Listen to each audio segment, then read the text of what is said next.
From London, this is Global Business.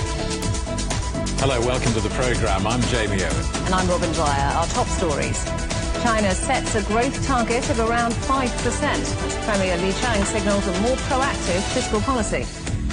Our other headlines: Germany's political leaders pledge to do whatever it takes to boost defence spending, spurred on by changes in US foreign policy. Reports that President Macron is considering another trip to Washington, along with Ukraine's President Zelensky and UK Prime Minister Keir Starmer. And the robots are coming to do your housework. The AI assistants at your service at the Mobile World Congress. China says it'll transform its economy, setting a growth target of around 5% this year. Premier Li Qiang has been outlining his priorities, signalling a more proactive fiscal policy. He was presenting a government work report at the start of the annual meeting of legislators. This week, they will set the country's direction for the year ahead. Our correspondent Jen Copestake is in Beijing. Well, the report takes us through a review of the last years, and I've got quite a few numbers to go through here. So Premier Li said China had ensured a stable economic performance in the last year, with GDP rising to over 18.5 trillion US dollars, growing by 5% year on year. He said that 12.56 million urban jobs had been created and that the urban unemployment rate was at 5.1%. The consumer price index increased by 0.2%. Now, on foreign trade, that reached a record high, with foreign exchange reserves surpassing $3.2 trillion. Premier Li reported that per capita disposable income in the country grew by 5.1% in real terms. Grain output had hit a new high of 700 million metric tons. He talked about high-tech manufacturing and equipment manufacturing. Those rose by 8.9% and 7.7% respectively. And sales of new energy vehicles were highlighted in this report. They passed the 13 million sales mark. Energy consumption per unit of GDP, that dropped by more than 3%. And the report outlined how China's strengthening environmental protection and promoting green and low-carbon development. Electricity in China generated by non-fossil fuel sources now accounts for almost 40% of total power generation. He said the value of added to core industries for the digital economy rose to about 10% of GDP. Now, the work report doesn't just look back, it's going to look ahead to the coming year, and expected targets were outlined by Premier Li. Let's take a listen to what he is saying for the year ahead. The main targets for development this year are projected as follows: GDP growth of around 5%, surveyed urban unemployment rate of around 5.5%, over 12 million new urban jobs, CPI increase of around 2%. In setting the growth rate at around 5%, we have taken into account the need to stabilize employment, prevent risks, and improve the people's well-being, as well as the potential for growth and the conditions supporting growth. A target of around 5% is well aligned with our mid- and long development goals and underscores our resolve to meet difficulties head-on and strive hard to deliver. Now, the difficulties that Premier Li are referring to, he said, are both internal and external. He said internally, China had faced sluggish economic demand and other issues. Consumer demand was sluggish. He cited other instances like natural disasters, including flooding, which made economic stability difficult to maintain. Now, externally, Premier Li said changes unseen in a century are unfolding around the world. He said the global environment currently is complex. And now, while he didn't refer directly to the United States, the potential trade war between the two countries is certainly on the minds of many people who are watching here in Beijing. Well, China's President Xi Jinping says the province of Jiangsu can take the lead in the country's development. He's been meeting lawmakers from that region, one of China's economic powerhouses. He called on officials to allow businesses to thrive and to expand international cooperation. President Xi said innovation could be the fundamental driver of growth. Well, let's talk to our correspondent, Li Jianhua. So, we now have an indication of Beijing's growth priorities with tech, a key sector. You're right. High-tech is the priority, and private enterprises are more encouraged based on the visit. Xi Jinping has visited the Jiangsu delegation for 3 years in a row, and his visit usually signals the country's key policies. in this year. And why Jiangsu province? Is in eastern China. It contributes about 10% of China's GDP. We're looking at about $1.8 trillion. That is slightly higher than Australia's national GDP. And that province is home to many more high-tech companies across various industries, making it one of the most technologically advanced regions in China, which is in line with China's now current stage of development. Key sectors include renewable energy, biotechnology, semiconductors, and of course artificial intelligence. And last month, ahead of the two sessions, Chinese President Xi Jinping hosted some high-profile tech executives across the country, including Jack Ma, the co-founder of the Alibaba Group, who has been keeping quite a low profile, signaling stronger support for private enterprises in China. The background, of course, China has been prioritizing its investments in high-tech industries. This has become rather critical for China, especially after the trade war started between China and the United States in 2018, when the U.S. has imposed export controls on advanced technologies to China. Yeah, I mean, this gathering doesn't take place in a vacuum, does it? I mean, there's a trade war on. I mean, these targets might be said to be rather optimistic, given the rather uncertain geopolitics. Rather uncertain. Uncertainty is the key word in 2025, and despite the headwinds and uncertainties we have been talking about, the GDP target is still set as a 5%. And apart from that, maintaining the urban unemployment rate at around 5.5%. I think what deserves more attention is keeping the consumer price index as 2% as opposed to 0.2% in 2024, indicating that China's economy still faces deflationary pressure. So all of these targets hinge on the growth target of 5%, which in turn depends on its domestic consumption, spending, and, of course, external trade conditions. Domestically, spending is still rather weak, especially due to the aftermath of COVID and the beleaguered property market of China. And the government has introduced stimulus policies last year, including issuing sovereign bond to boost infrastructure investments and lowering interest rate to facilitate investments and spending. Externally, Donald Trump, of course, has slammed tariffs 20% on Chinese imports, and China has responded with tasteful tax measures with retaliatory tariffs on some of the American products, especially agricultural produce, ranging between 10% and 15%, and blacklisting some of the American companies. So this is expected to reduce trade volumes between the two countries. Now, the largest trading partners of China include ASEAN and the European Union and the United States, but China has already had trade frictions with the EU and America, so it is slightly challenging. Zhenhua, thank you very much. Our correspondent Li Zhenhua. Well, let's talk now to Gerard Lyons, the distinguished economist and senior independent director at Bank of China. Gerard, welcome back. Good to see you. Boosting China's domestic consumption depends on consumer confidence, doesn't it? I mean, do you think this 5% or around about 5% growth ambition is wishful thinking? Well, I think the forecasts are on the optimistic side. They are plausible, but to be delivered, it necessitates quite proactive economic policy in terms of fiscal policy, government spending, in terms of monetary policy, which needs to be relaxed, and also requires quite targeted and timely supply-side measures. So it's not just a growth forecast. I think it's important to stress that this time a year ago, financial markets globally were sceptical about the economic forecast portrayed a year ago, but they've turned out to be delivered. This time, I think there's a greater degree of uncertainty, both because of recent developments in China as well as the external environment. But it's not just the growth forecast, it's the unemployment forecast and also the inflation forecast that are going to be challenging.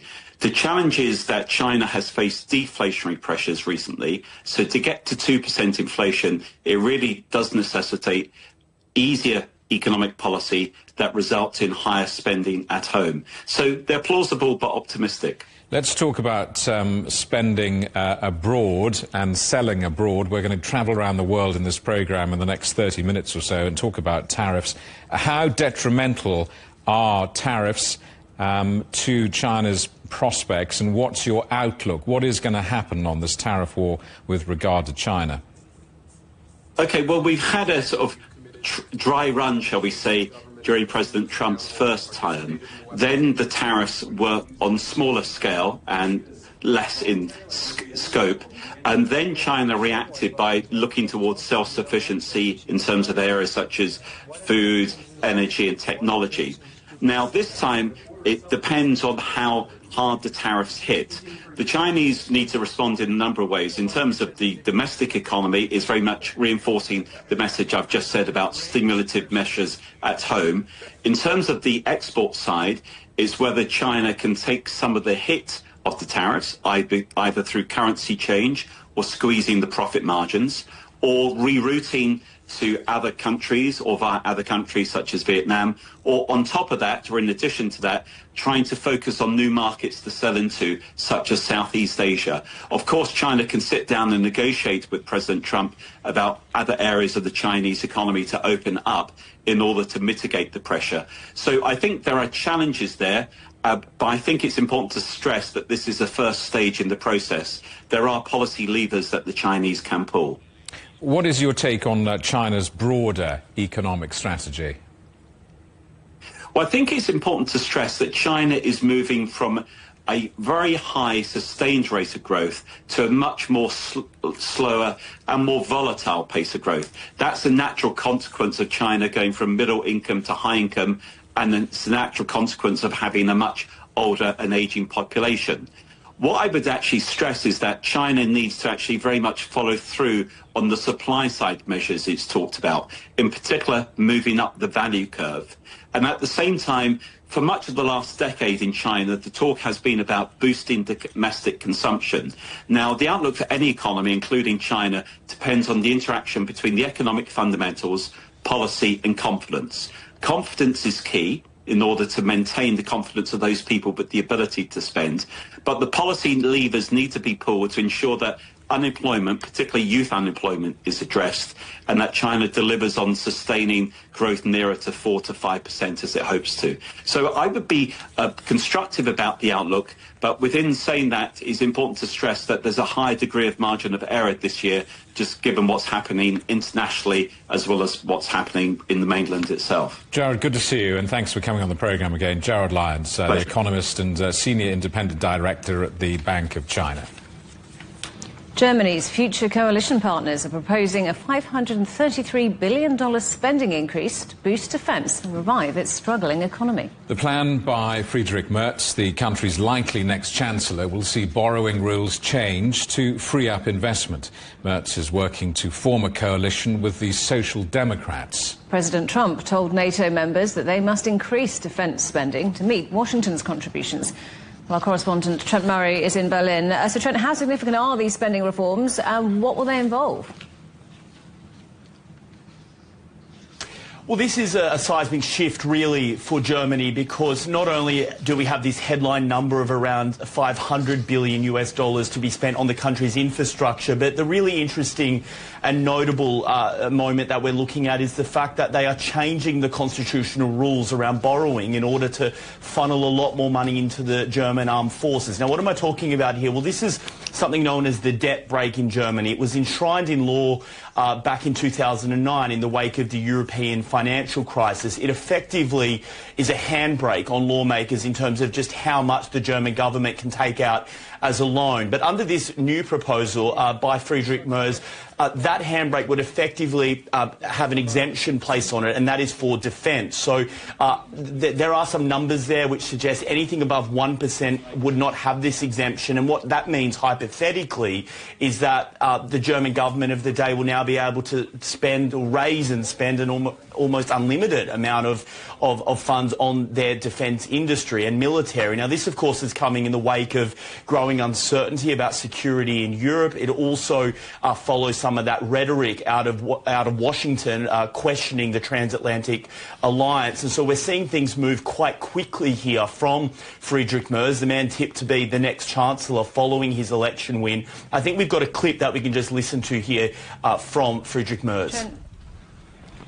Trent Murray in Berlin, thank you very much. A German court has ruled Pfizer and its partner BioNTech violated a COVID-19 vaccine patent held by the American pharmaceutical giant Moderna. It said the companies owe Moderna compensation from earnings they made from using the patent. Pfizer-BioNTech argued that a Moderna press release authorized them to use the technology behind the patent. The ruling can be appealed to a higher court. The UK government is expected to announce billions of dollars in spending cuts, including from welfare.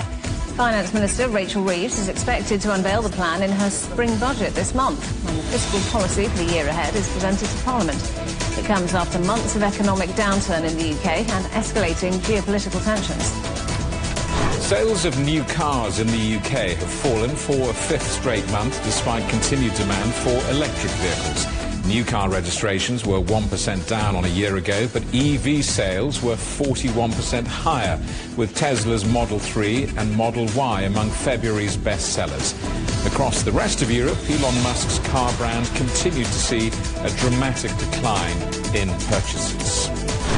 Shares in Adidas have fallen after the German sportswear giant said it expected sales growth to slow this year. Adidas set out its ambition to be the leading brand in all markets, but forecast sales growth of just 10% this year compared to last year's 12%. It predicted operating profit would be just under $2 billion for the year, down from the $2.25 billion that analysts had expected. You're watching CGTN. Still ahead, Trump and tariffs. Might the United States already be rowing back?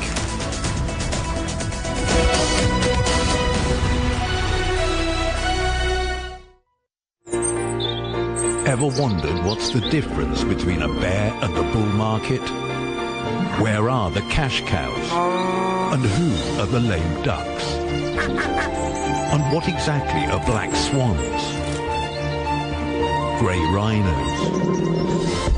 And unicorn companies? Make sense of it all with Global Business, only on CGTN. I think it should be more global cooperation. I would like to hear more the voice of the developing countries. Globalization has lifted more than 1 billion people out of poverty. The green transition has to happen. It's a necessity. Well, China and the United States are important powers in the world.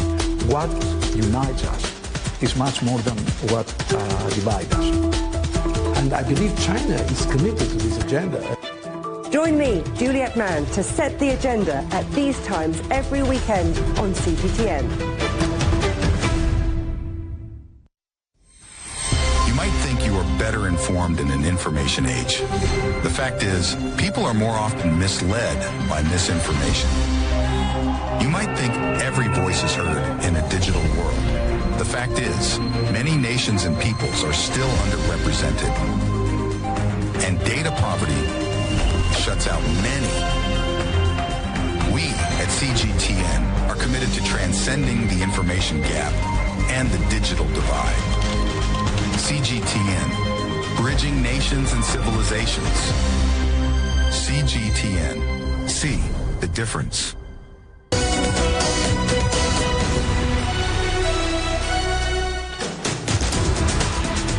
Hello, welcome back to Global Business Europe. We're just getting started. That was the message from President Trump in his first address to US Congress since returning to office. In the longest congressional speech by a president in recent history, Trump listed what he said were his key accomplishments. They included downsizing federal government, reorientating foreign policy, and tariffs on foreign imports. 6 weeks ago, I stood beneath the dome of this Capitol and proclaimed the dawn of the golden age of America. From that moment on, it has been nothing but swift and unrelenting action to usher in the greatest and most successful era in the history of our country. We have accomplished more in 43 days than most administrations accomplished in 4 years or 8 years, and we are just getting started. Our correspondent Mitch McCann is in New York. Mitch, the speech came just after the imposition of tariffs on major trading partners, and the Commerce Secretary now appears to be suggesting a rolling back of some tariffs on Mexico and Canada. Yeah, that's right. Good morning from New York, Jamie. That rollback could come as soon as this afternoon. But first, in that speech to Congress last night, Donald Trump spoke about the tariffs the US was imposing on other countries, including Canada and Mexico. And he reiterated he was doing this for many reasons, including illegal immigration, the flow of drugs like fentanyl from other countries. But he also spoke, as he has done regularly recently, about trade deficits and how, in his view, the United States is being treated unfairly. He said other countries have used tariffs against us for decades. Now it's our turn to start using them against those other countries. Now, the Canadian Prime Minister, Justin Trudeau, said yesterday the tariffs will be tough on Canadians when he warned his people. But he also said it was a, quote, very dumb thing to do, a comment aimed at Donald Trump. And it's now reported the pair are likely going to speak later today.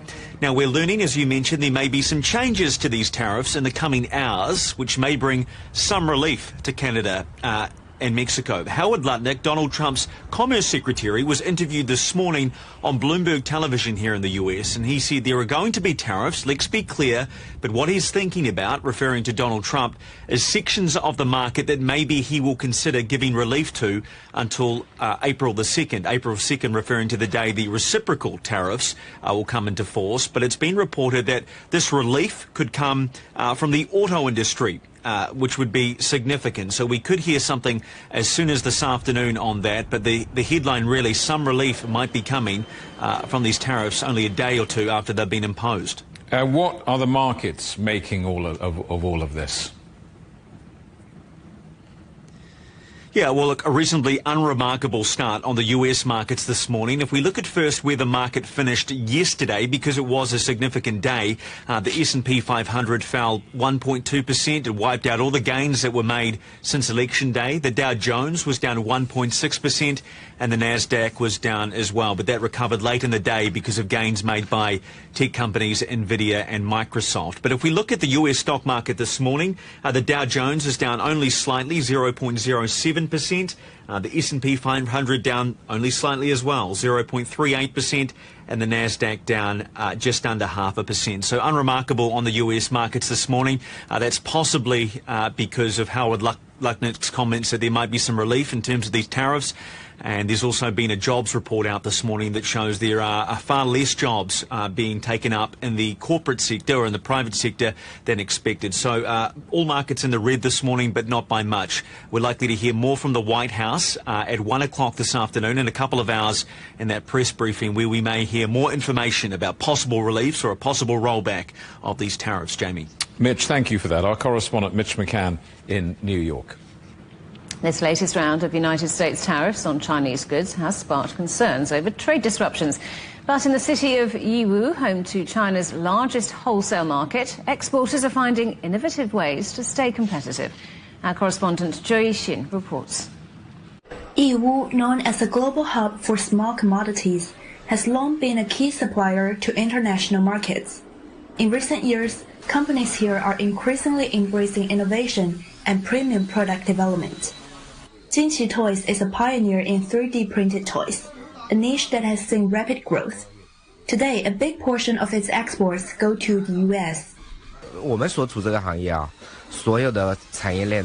Even with tariffs, our U.S. clients have few alternative suppliers. Over 80% of the world's 3D printed toys come from China, so we still hold the pricing power. Despite tariff hikes, Jinqi's orders from the U.S. remain steady. Zheng notes that even with tariffs, importing from China still gives high profit margins for his clients.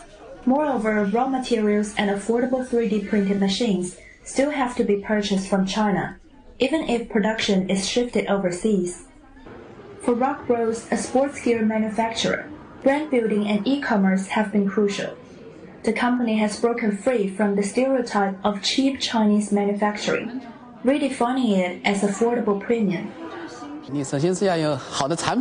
With stable quality, unique innovation, and excellent customer service, we're able to command premium pricing and withstand tariffs.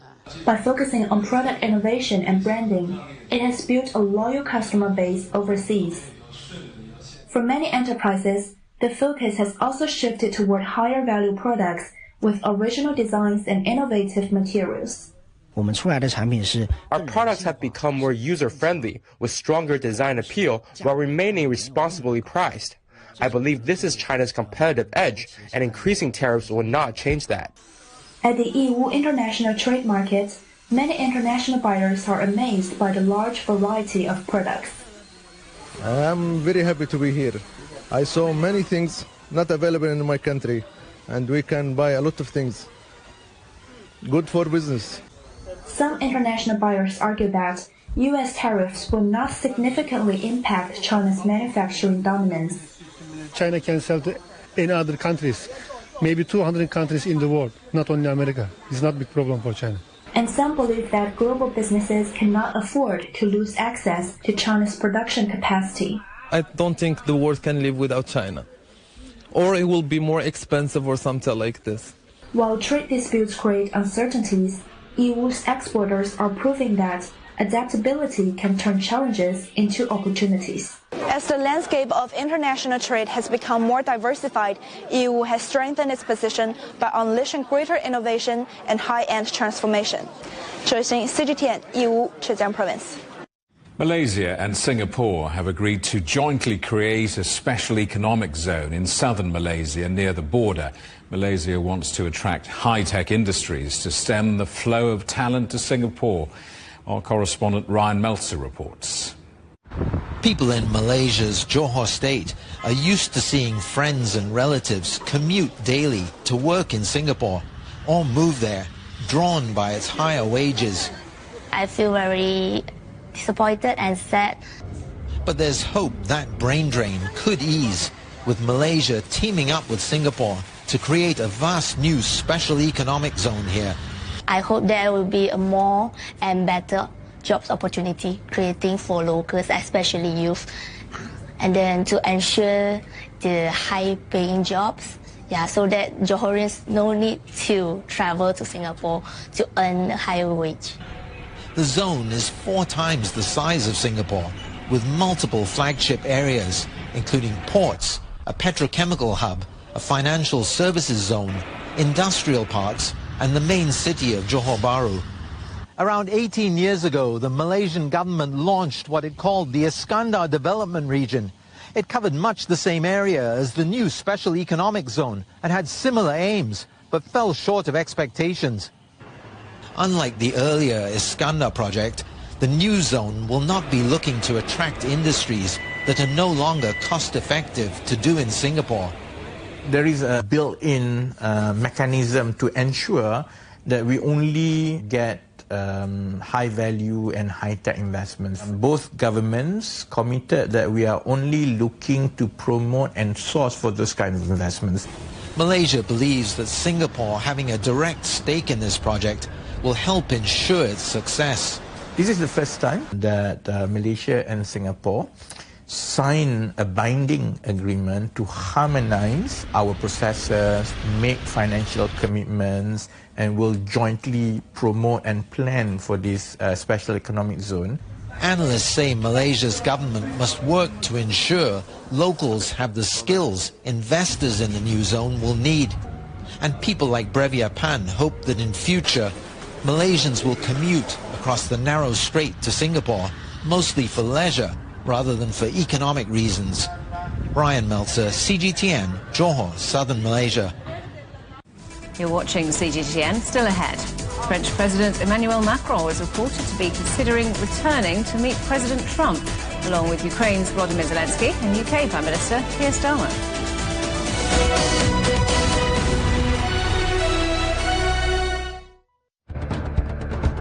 Events have consequences. Words create impact. Unprecedented scenes that we saw. The cleanup operation is now well and truly underway.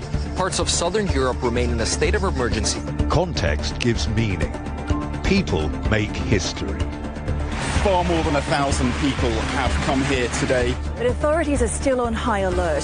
So now we've actually become the border on this road. A complex world demands a comprehensive view. But with the cleanup efforts more or less under control, the economic impact is bound to ripple across the country. There's plastic pollution everywhere. Because the world today matters for your world tomorrow. This is the living area of the crew. The focus is firmly on future technologies. Well, this is something completely different. The world today, every day on CGTN. What do we mean when we talk about the difference? The difference is in the detail, the background, Defense ministers from the wider angle and perspective of every story, wherever the story may be. CGTN. See the difference.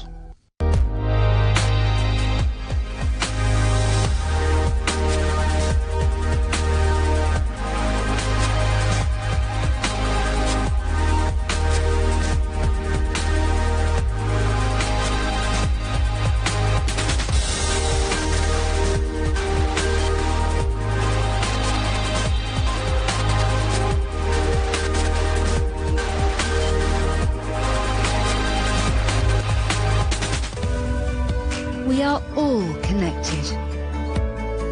Across borders, across continents, connected by ideas, a shared humanity. Stay connected.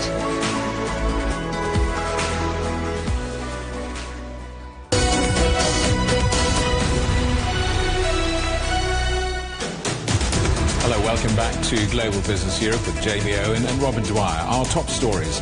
China sets a growth target of around 5% as Premier Li Qiang signals a more proactive fiscal policy. Germany's political leaders pledged to do whatever it takes to boost defence spending, spurred on by changes in US foreign policy.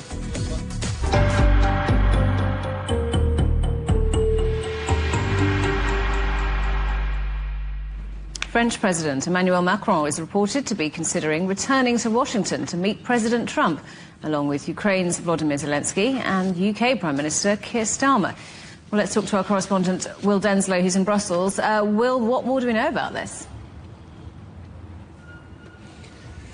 Well, if we cast our minds back just a week, French President Emmanuel Macron, the UK Prime Minister Keir Starmer and Ukraine's President Volodymyr Zelensky all made separate trips to Washington. Now the Elysee Palace suggesting that the three could be making a visit back to Washington together. However, they have subsequently somewhat rolled back those comments, so it remains to be seen whether those plans are indeed in the works. This all comes, of course, after that incredibly acrimonious meeting in the Oval Office between Ukraine's president and US President Donald Trump, where we saw that minerals deal effectively scrapped. Subsequently, we know that the United States has frozen military aid to Ukraine. It has also walked back on intelligence sharing as well. We've heard from Mike Walls, the National Security Advisor for the Trump administration, who says they're reviewing all aspects of intelligence sharing, and he adds that we're going to see movement in the very short order. So there is a degree of optimism that this conciliatory letter sent by Volodymyr Zelensky to President Trump could help thaw those relations that have certainly been very frosty over the past few days. The UK and France are very much hoping to play a mediating role, and if this joint meeting to Washington comes to pass, that could be a very clear example of just that. One meeting that does look like it's going ahead is EU ministers who are having a special summit to talk about support for Ukraine. Well, that's absolutely right, and this is being billed as an incredibly significant meeting of leaders of the EU's 27 member states. Now, on the table is not just efforts to ramp up defence capabilities for Europe, but also how to provide Ukraine with more immediate military assistance. The message we've been hearing in recent days from EU officials is that the two issues are intrinsically linked. Now, earlier this week, we heard from European Commission President Ursula von der Leyen, who announced this Rearm Europe plan. That's to the tune of around $840 billion to boost Europe's defence capabilities. That will be a key issue on the docket. Senior EU officials saying today that this is not just Europe turning the page when it comes to its defence spending, its defence capabilities, but rewriting the book. Other things on the agenda, as well as the issues of Ukraine's immediate support and boosting Europe's armament, potential for what this means when it comes to providing Ukraine with lasting security guarantees, and that issue of this so-called coalition of the willing, the possibility of European peacekeeping forces sent to Ukraine in the possibility of some kind of ceasefire between Russia and Ukraine in the future. Those are just a few of the issues that will be front and centre on the docket when leaders meet here in Brussels tomorrow. Well, thank you very much. Our correspondent William Denslow in Brussels. Artificial intelligence and robotics are revolutionising the tech sector and taking centre stage at the Mobile World Congress in Barcelona. Our correspondent Ken Brown is there. Ken, the robots are walking amongst us. Tell us more. Yes, Jamie, the robots aren't coming. They're already here. In 2023, there were already almost 5 million of them working in factories around the world. And if you're to listen to the futurists here at the Mobile World Congress, they're telling us that there'll be 10 billion of them by 2040. An absolutely incredible number. Now, we can see AI taking over in a number of sectors, particularly in large language models like ChatGPT. Rather than typing text into Google to find out whatever they need to know, people are talking into their phones to AI assistants like ChatGPT, like DeepSeek, like Grok, the one that Elon Musk company just released. And of course, these AI LLMs are much more powerful. They don't just give you search results, they can also create content. So they'll write your speeches, they'll write essays, they can write monologues for TV presenters, for example. So imagine all that AI power in a human-shaped robot in your home. Not only will it be able to fold your underwear, but it'll also be able to teach philosophy. Laundry day is never going to be the same again. Now, here's more what we heard from industry insiders here in Barcelona. These dancing robots went viral worldwide during China's Lunar New Year celebrations. Well, as you can see, their robot cousins have come to visit us here in Barcelona, and you better get used to seeing these guys everywhere. What used to be over $100,000, these are now available for just $16,000, my new robot butlers.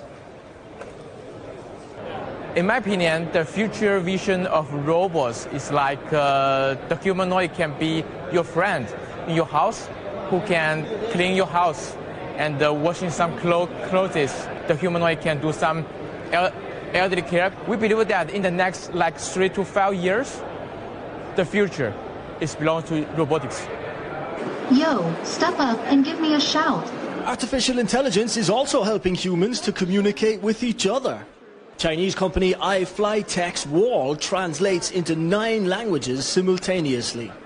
We can supply over 60 kinds of language translation, such as Chinese, English, Spanish, and so on.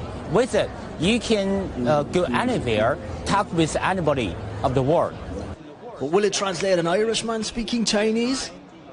那在中国人工智能的发展怎么样? I think it has been over 2 years since ChatGPT release. A large language model can only be used in chat box, but 2 years later, things have changed. We can supply our large language model. We named it Spark. It's just like ChatGPT or DeepSeek. You can, it's just like a chat box, can answer any question you ask him. AI is helping us to speak each other's languages, and soon, combined with robotics, the industry is hoping they'll help us do so much more. Well, robots come in many forms, like this one here behind me, the Xpeng flying car. Another company, another Chinese company, Ehang, just had their first flight in Shanghai in January. So this technology is coming soon. Imagine you and Robin, Jamie landing on CGTN Towers to bring us all the latest breaking news. A couple of high flyers that you are. Ken, thank you for that. Enjoy the evening with your new robotic friends. Good to see you. Our correspondent Ken Brown. Now, like many European countries, Austria is struggling with immigration. One concern is that many people who settle in the European country are failing to integrate. Almost half of 6-year-olds in Vienna don't speak the language. Our correspondent Johannes Pechberger reports. 6-year-old Mohammed is one of many Vienna-born students struggling to understand his teacher.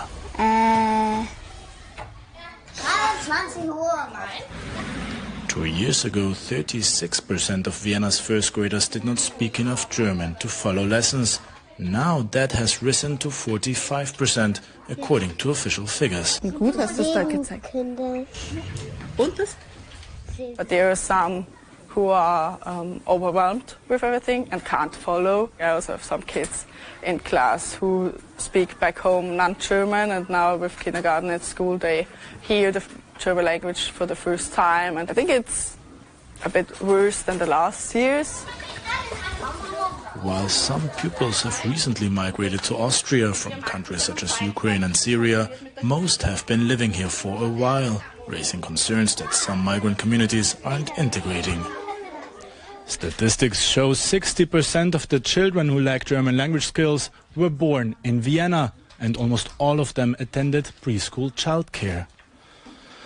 This raises questions. Why so many reach school age unable to speak the local language? City officials and the Austrian government are blaming each other for the situation.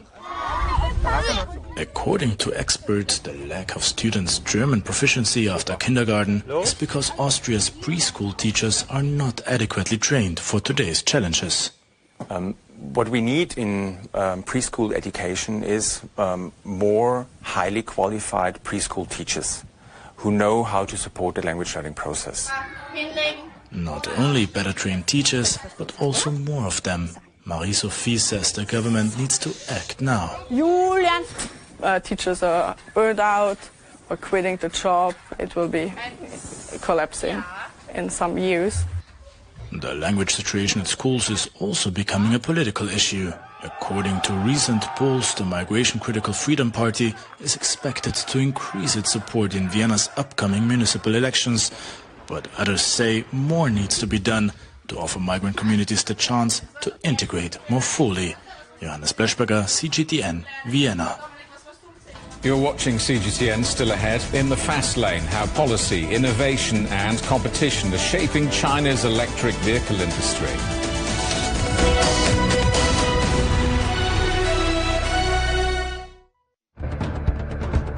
Events have consequences. Words create impact. Unprecedented scenes that we saw. The clean-up operation is now well and truly underway. Parts of southern Europe remain in a state of emergency. Context gives meaning. People make history. Far more than 1,000 people have come here today. But authorities are still on high alert. So now we've actually become the border on this road. A complex world demands a comprehensive view. But with the cleanup efforts more or less under control, The economic impact is bound to ripple across the country. There's plastic pollution everywhere. Because the world today matters for your world tomorrow.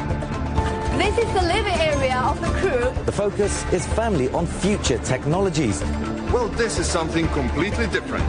The world today, every day on CGTN.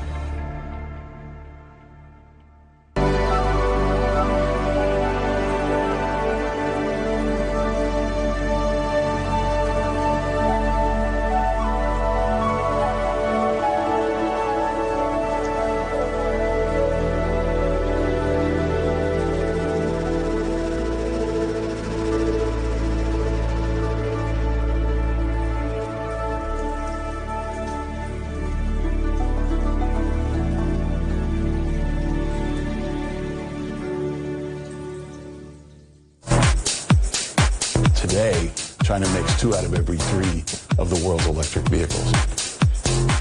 The arguments about whether the future is electric are basically non-existent anymore. What seemed like a blink of an eye, things changed. The Chinese, they have a 30% cost competitive edge in their sourcing compared to ours. We must defend ourselves against unfair practices. We do oppose tariffs. We don't think that's the right measure.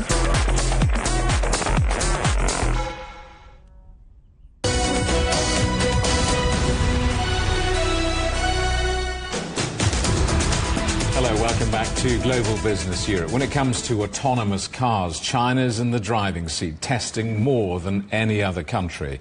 So are driverless vehicles really the future? Here's our correspondent, Michael Marillier. When you imagine the future, what do you see? Tech experts see cars that drive themselves. The future should look like the future. But who's designing this future? And what does it mean for you and I?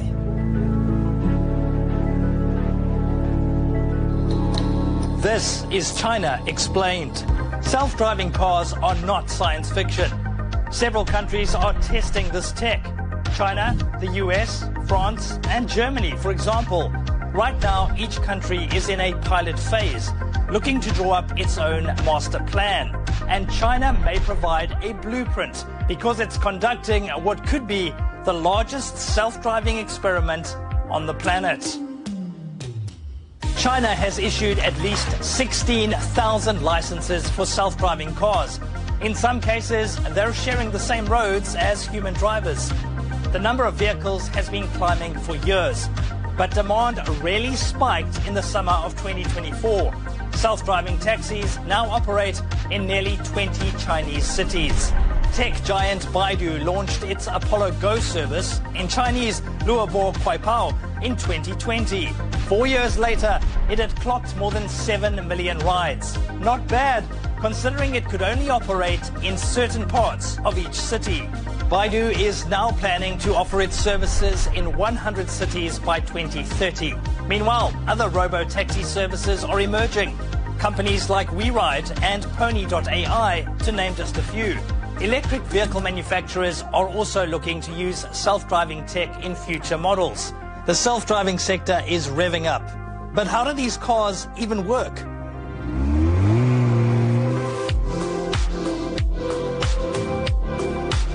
Let's talk nuts and bolts. There are different levels of self-driving. These levels are supposed to help navigate the path to complete automation.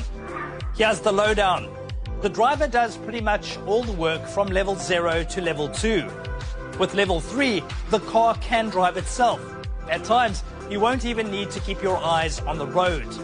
There's even more automation in level 4. In fact, most of the time, you can sit back and relax. Finally, level 5. The car can operate by itself at all times. There's no driver, so no need for a steering wheel or pedals. Most self-driving cars today are fitted with multi-sensor systems. So, cameras, radar, and LiDAR, which uses lasers to detect objects and measure distance. There are other systems, like Tesla's FSD or full self-driving. This relies almost entirely on cameras. But both systems come with strings attached. The multi-sensor systems are expensive and can be affected by external factors like the weather. On the flip side, the full self-driving model sometimes struggles to process really complex environments. So there are limitations. Sometimes it seems the robo-taxis are just not smart enough. And the fact is, some people have had issues with them. Hey, 动物啊！真的是太无奈了。哇！ The idea of self-driving cars may work on paper, but imagine millions driving themselves around the city, each with its own plan. It could get very messy, very fast. That means we have to think big, really big. China is working on a system that goes beyond self-driving cars. It's known as Vehicle Road Cloud Integration.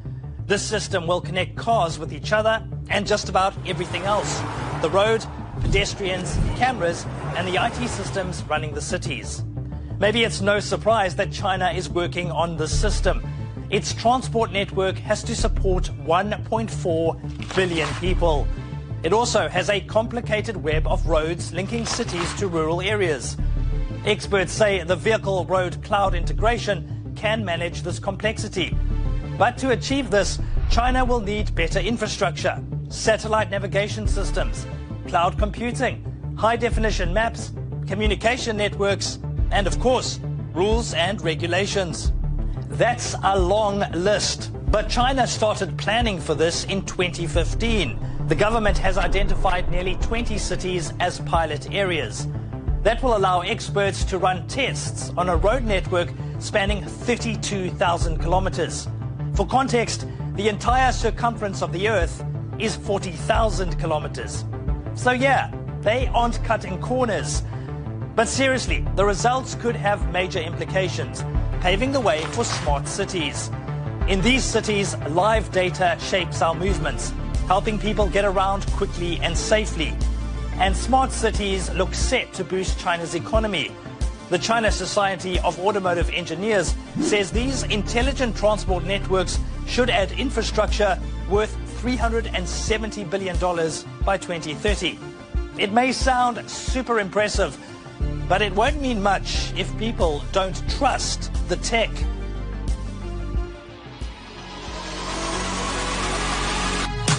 So, will Chinese people use these cars? Research firm McKinsey published a report on the self-driving sector in 2021. 60% of Chinese respondents said they would buy a driverless car if it was affordable.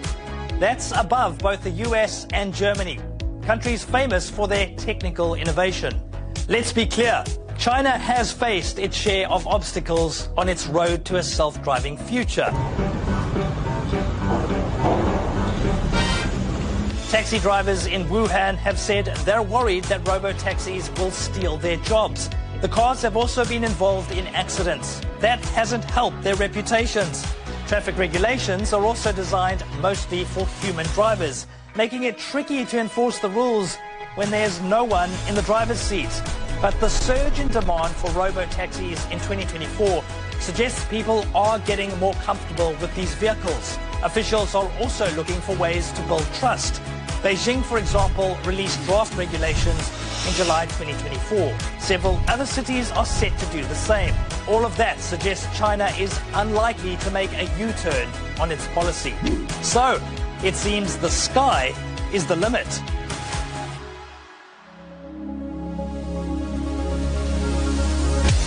Well, actually, no. The sky is the target.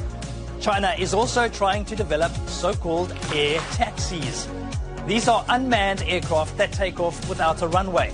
They could transport everything from pineapples to people, and they could do it super fast. Chinese firm Autoflight completed a test flight in early 2024, sending its aircraft from Shenzhen to Zhuhai. That trip takes at least 2 hours by car. This flight was just 20 minutes. Sure, air taxis might sound kinda spacey, but a Chinese company has already secured a license to make them on a mass scale. This sector is literally taking off. Chinese analysts say the so-called low-altitude economy was worth $72 billion in 2024. They think it could double in size by 2026. There's no way to know how the streets of the future will look, but China's journey may offer some clues. It has a clear plan, and it understands that a plan means nothing without action. China's electric vehicle industry is now the largest in the world. We've been looking at how policy, innovation and competition have shaped the booming sector.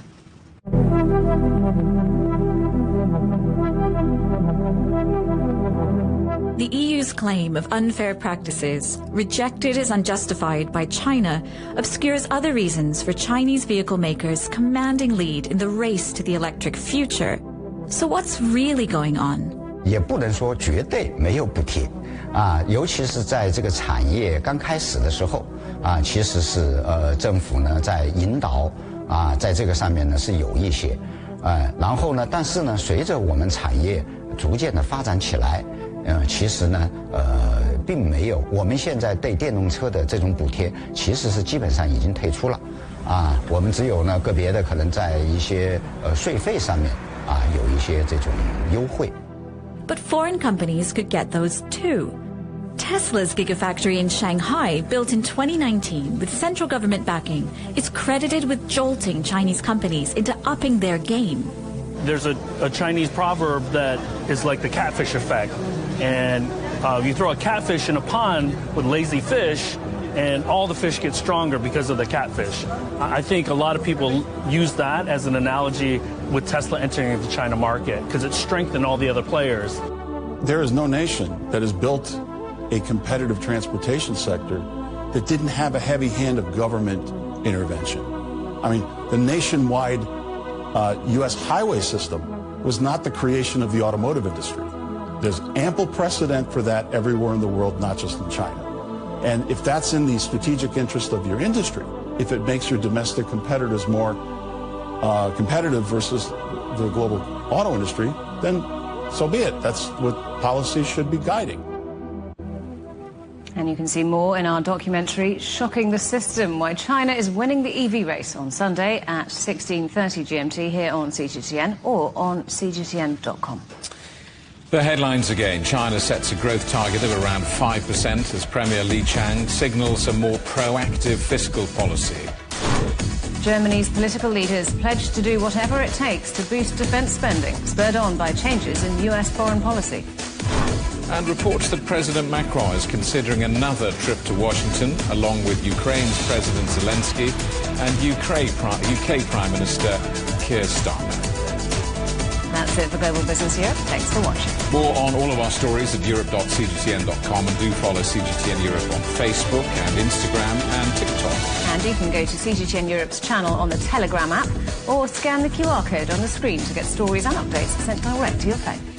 Coming up next on CGTN, it's Africa Live. We'll see you again tomorrow, same time, same place. From all of the team in London, it's goodbye.